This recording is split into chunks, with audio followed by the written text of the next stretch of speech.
What is the craziest thing that you've made out of gold? Well, I make a lot of crazy figurines, right? You know, like I made the baseball and a bunch of other figures.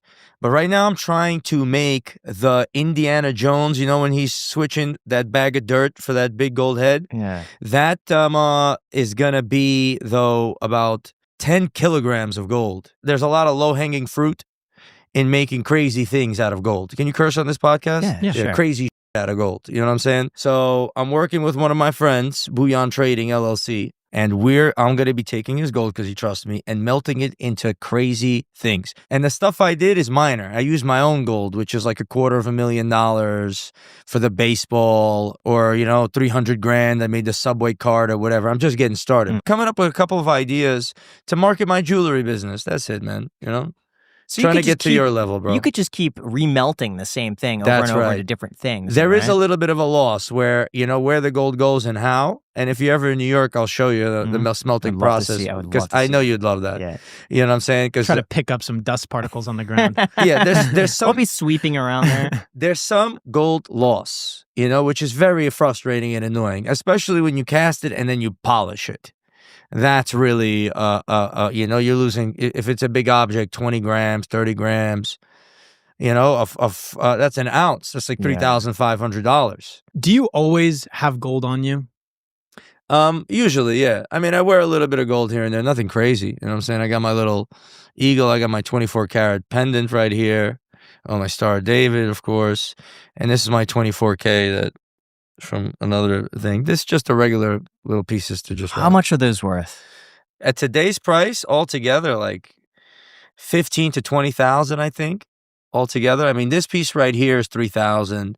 The chain is, you know, 2 grand. All right, this one is also around 3 to 4. And another chain, 2, 3 grand. You know, gold price is high. And then the Star of David or whatever. So what attracted you to the jewelry business? Well, you know, I was actually like a tech guy. Then I was installing a video game on my friend's computer, Counter-Strike. I'm sure you played that. Yeah. I was installing Counter-Strike. He got a ton of viruses. You know, whole family used this computer. So many viruses. They clicked on every pop-up. Probably This is like LimeWire. Yeah, back in 2000 and you know, 3 or 2004. The family clicked on everything. You know, you're getting so and he was desperate for Counter-Strike. Right, the guy was having some issues. He wanted to just stay home and play Counter-Strike. You know, serious issues. All right. So I'm there helping him out. I'm installing Counter-Strike, uninstalling these viruses, and his cousin sees me, and he's like, you know, he sees I'm a computer dude, and these guys are in the hood. This is not whatever, okay? This is the hood at that time, and they see me solving these problems, and they're like, oh, this guy's a computer dude right here. Blah, blah, blah, blah. So he takes me in, and this dude, and he, you know, he's hustling, he's driving. At that point of time, he was buying fake clothing from brands, you know, like fake branded clothing from Canal Street, just a Chinatown, driving it out of state, selling it like it's real. This was just a hustler. And he was also working with some jewelry stores over there, just networking, trying to find how to, whatever. And he put me on, and he got me in, and I became kind of like an intern for him. And at some point of time, he had me sell, you know, a shirt on eBay. Evisu, you ever heard that brand? No. Yeah, it's like a Japanese brand that used, you know, did denim, and it was very big, like handmade denim, whatever. I sell it for $120, and the customer gets it and returns it. And he's like, I don't want this fake crap. So I'm like, I give back the money. I'm like, yeah, man, my bad, bro. This customer returned it. Doesn't pick up my call. Deaded me for $120. I'm like, all right, you want to dead me for $120? I'm going to go back to that store that I saw and photograph the jewelry, put it up on eBay. Sell it, buy it, learn it, ship it, get to the manufacturer, start my business. It's funny, we have a very similar story. So how I got started was taking pictures of fish and coral. Right. For a wholesaler. They'd put it online, sell it. Those skills led me to doing lease listings on Craigslist. I'd take pictures of other agents' listings in my office because I just started. I was 18 years old. Right. And I take the photos for free. Right. I offered them the photos, but I said, well, if I lease it from Craigslist, I get the commission for the tenant, and you lease it. and you get a tenant for your client. Yeah. And that's how I got started. Exactly. It was just taking free pictures and you saw an arbitrage, advantage. Right? It was the dawn of the internet, so to speak, right? You saw an advantage or you saw an opportunity where other people were blind. And for a very, I mean, if I had any actual, I was born in a communist country. Business was not in the mentality. So that really held me back.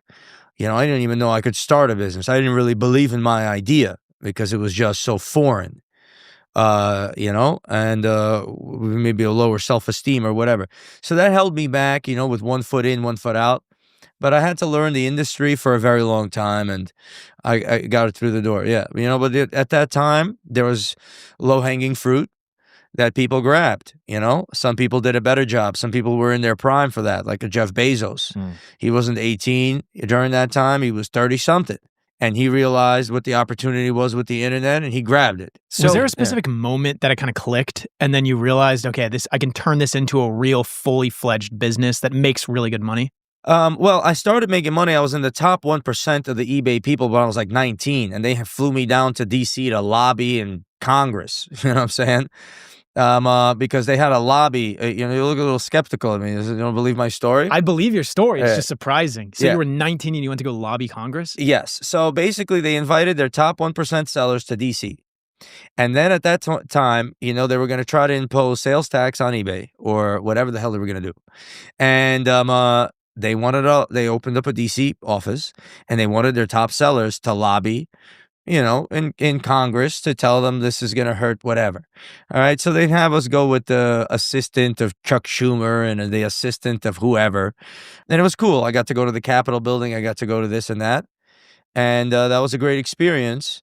But I was, to answer the original question, I was in the top 1% making money. I should have raised my prices.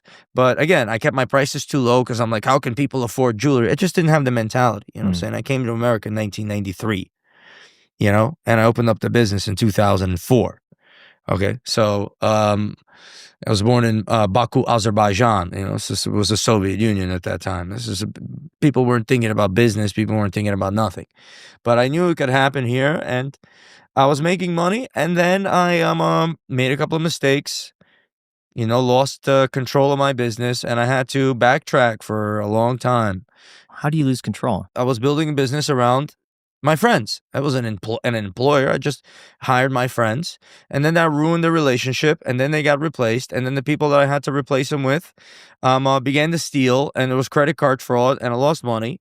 And then in order to fight that off, I had to do a bunch of other nonsense. And I had another friend from Florida come up and help me out, but by the time we structured the business, I was in debt. So then I had to do this, and I had to do that, and I had to do this, and I had to do that. And people were stealing is really what it was. You know what I'm saying? And I was too naive. How did they steal from you? Too stupid. How'd they steal? You know what I'm saying? You picked up this ring right? Right? Or I picked up this ring from you. You're the wholesaler. I'm me. I picked up this ring, and I picked up that ring and that ring. And then you bill me for an extra ring, and I didn't check the bill. And then I ship it, and then the return came, and my staff took the item and just pocketed it. You know what I'm saying? They didn't give me to the return. It's just they were, and I had no awareness that somebody would steal. I didn't know that people could be evil, and that they wouldn't even forget about fearing God. They were like, "Yo, this, I'll get the money. I'll this guy over. Who cares?" I didn't think like that.